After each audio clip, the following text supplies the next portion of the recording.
The Path of Faith. While trekking through a dense jungle, a seasoned hiker became lost and disoriented. Exhausted and dehydrated, he collapsed beneath the shade of a towering tree, praying for guidance and deliverance. As he slumped against the gnarled roots, a faint rustling sound echoed through the foliage.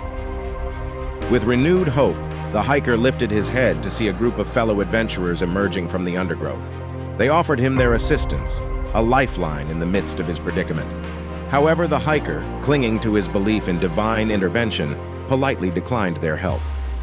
"I'm waiting for God to guide me out of this forest," he explained.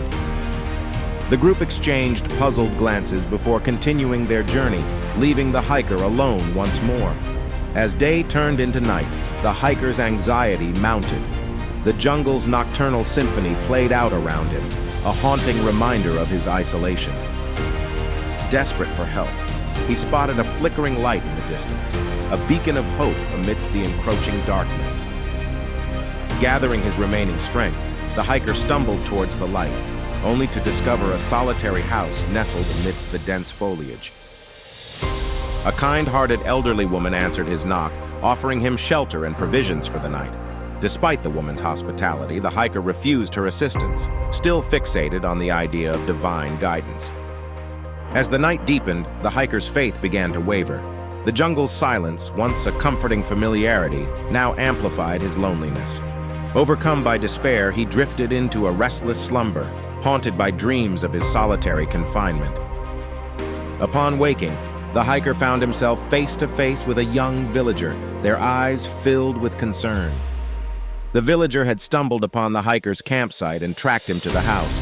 They offered to guide him back to the main trail, a route known only to the locals. With a hesitant gratitude, the hiker accepted the villager's offer. As they navigated through the maze of vines and undergrowth, he recalled the previous encounters, realizing that he had missed the opportunities for salvation presented to him. Emerging from the dense foliage, the hiker stood at the edge of the jungle, grateful for his safe return.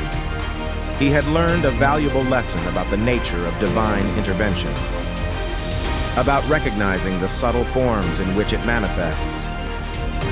God had answered his prayers not through a miraculous map, but through the kindness of strangers and the guidance of a local inhabitant. What divine interventions have come your way lately that you are grateful for?